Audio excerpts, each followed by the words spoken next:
Everybody wants the eyes of their subject to really pop, to be bright and clear and sharp. That has got to be one of the biggest goals as photographers, is to really draw our audience into our subject's eyes. Therefore, it's maybe no surprise that one of the questions I get most often is, how do I edit the eyes of my dogs? Now look, I have a lot of haters. I mean, not a lot of haters. There are some haters who are always dropping into my comments when they see a before and after, telling me that I over edit the eyes, particularly of my dog Loki. But the fact of the matter is that I don't really edit the eyes that much at all. Maybe there's an accumulation of brightening effects that come from changing the white balance and brightening the whole face of the dog and adding a spotlight and so on and so forth. But there is actually not that much that goes into my editing process when it comes to the eyes specifically. In this tutorial, I'm going to show you a couple of the things that I do in Lightroom, because that's where the majority of my work with eyes comes in. Of course, the cool thing about editing is that there is always 15,000 different ways that you can do any one thing. So if you like working in Camera Raw or you like working in Photoshop, then by all means,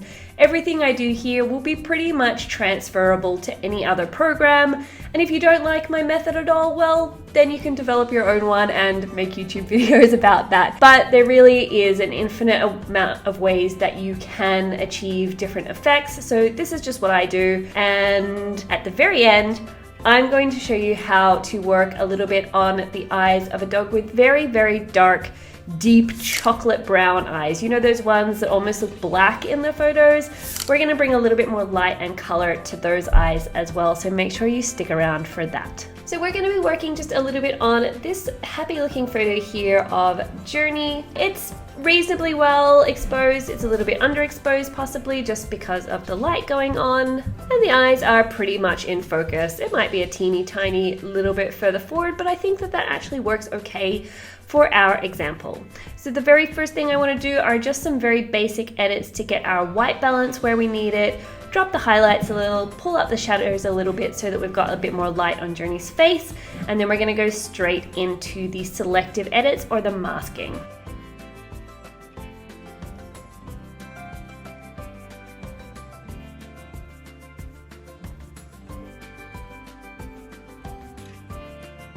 Alright, great. So we've done our little global adjustments here. I don't normally pull up the exposure, but I just wanted to brighten the whole image in this case, just so we can see what we're working with a little bit.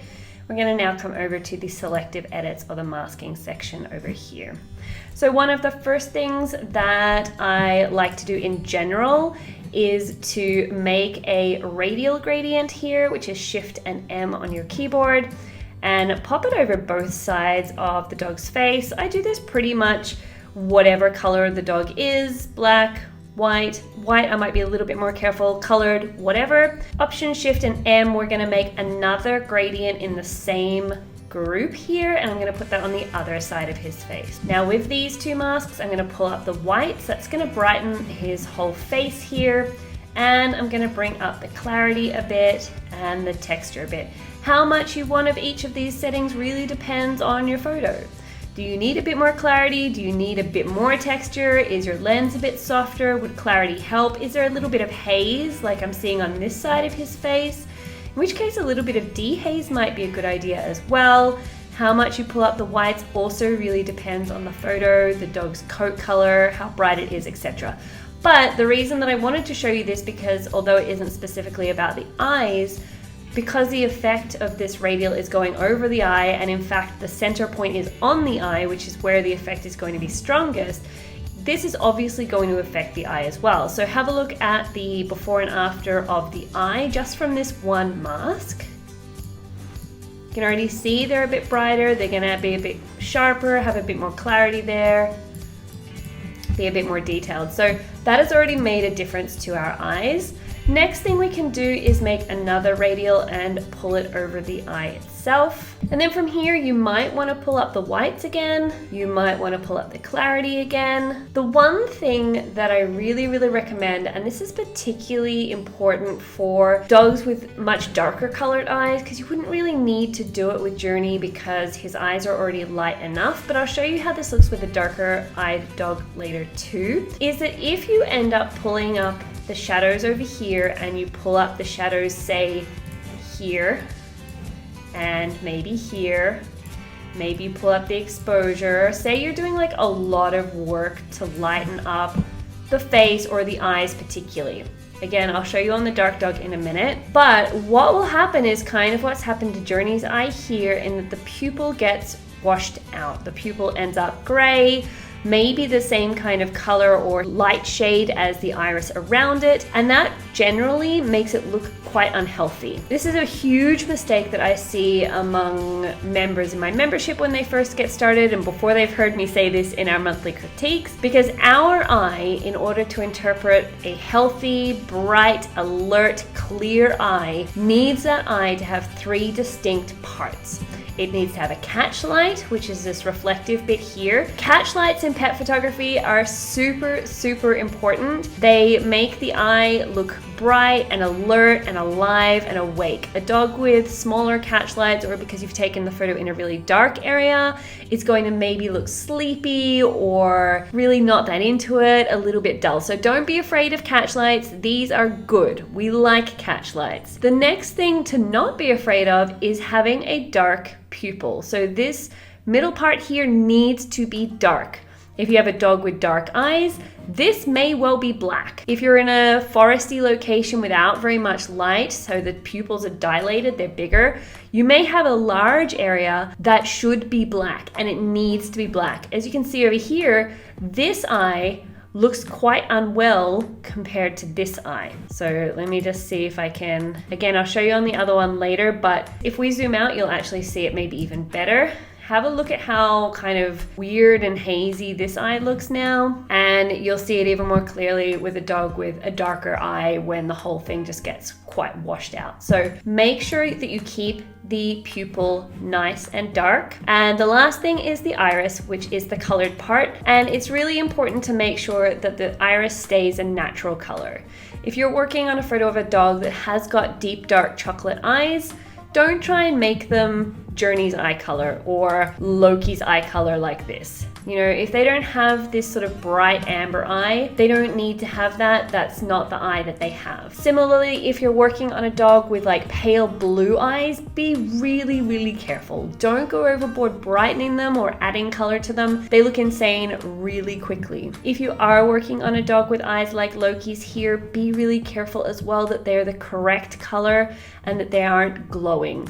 I see a lot of very red demonic eyes. So here you go, you can see again what happens if we go a little bit overboard brightening the eye and we lose the pupil there. And obviously it looks quite insane, and I mean, I don't see it this much, but certainly I see some washed out pupils, and I promise you it looks so much better when the pupils are dark. The other thing that I was saying is just to be really careful of like adding a bunch of saturation to try and give it more color. It generally doesn't work. The other thing to be really careful of is over sharpening the eye, and I see a lot of very crispy eyes like this, where the sharpness of the eye really doesn't match the rest of the dog, and it's sort of got this weird, noisy, crispy kind of feeling that the rest of the face doesn't have.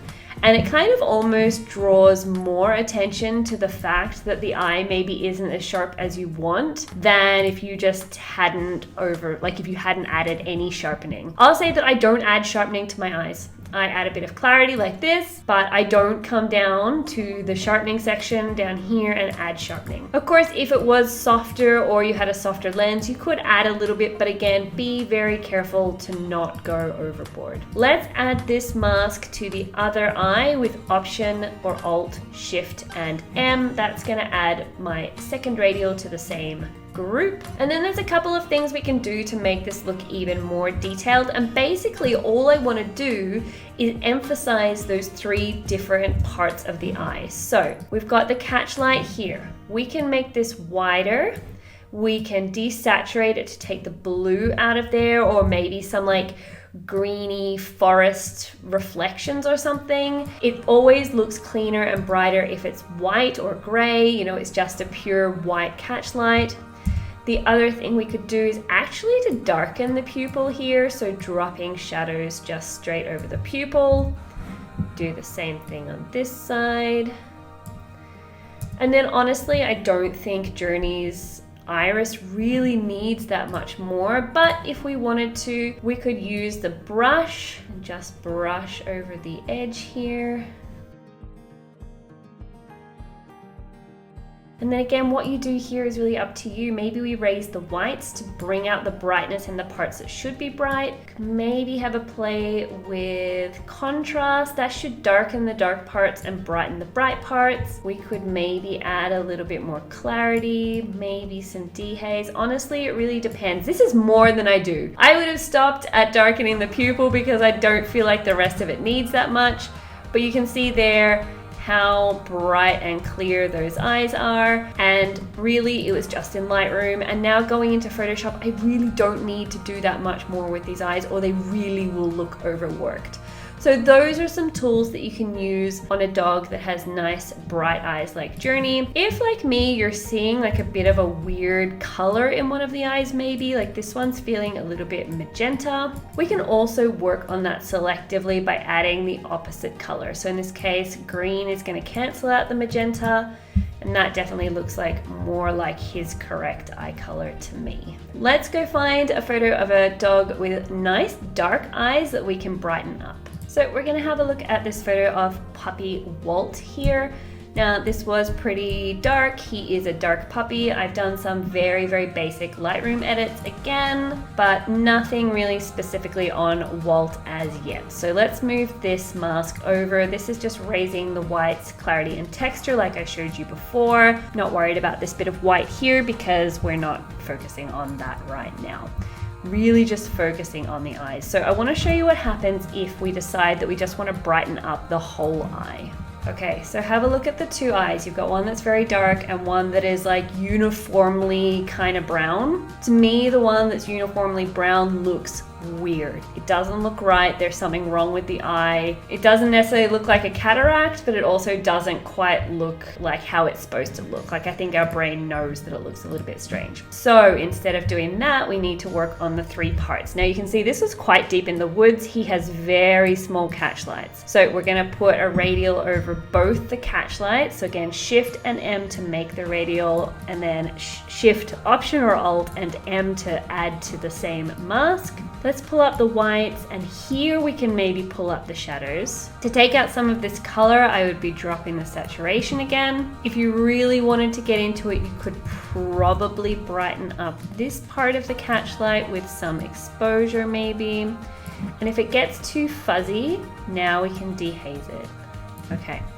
So this is the part that most people get wrong. You want to make the eye lighter and more browny, right? So most people now make this whole part of the eye lighter and more browny. That's not what we want to do. Gonna make a new mask, a brush this time. Remember how I just brushed over Journey's iris? That's what we're gonna do. We're gonna brush all over Walt's iris. We're gonna avoid where the pupil is. Something like that. I can't even see this one, so I'm just kind of guessing. I know that the lower half is going to be iris, so something like that. Now I could pull up the shadows, but see how it's made it go kind of a weird pale gray? So what I want to do instead is add some yellow, and you can see now it has a bit of color. If it's too yellowy and you want more chocolate brown, let's add some magenta. Maybe we can just turn off our masks. So this all of that light just then was, and you can see how brown that is, and actually I think it's a little bit too brown now. Sometimes when you're like zoomed right in, it's really hard to see what you're working on, but all of that light and detail in the eyes there is just from us working selectively.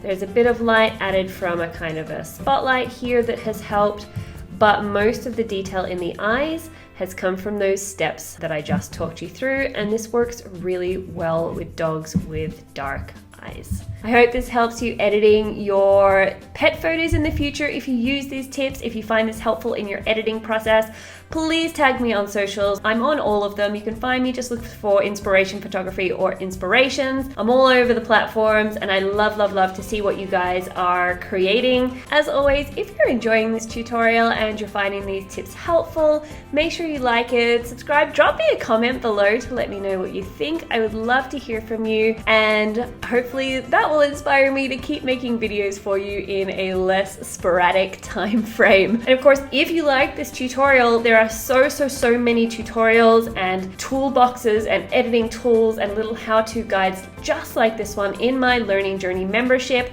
It's only open twice a year. It's insane value for everything that's in there. There's a huge library of resources. One of the criticisms that I've gotten has been that there's too many lessons and too many things to look at, which I think there's worse problems to have. So if you really want to dive further into creating beautiful pet photos, either just for yourself of your own pet or because you're a professional or want to go professional, we love having everybody wherever they are in their journey. So make sure you check out the Learning Journey. I'm so incredibly proud of everything that's in there. And honestly, we have the most amazing and supportive community too, where you can get feedback from me and my coach Sabrina and everybody in the community, and it's just amazing. So this is really just the tip of the iceberg. So if you learned something new today, make sure you check out the Learning Journey, and I hope to see you in there in the next opening.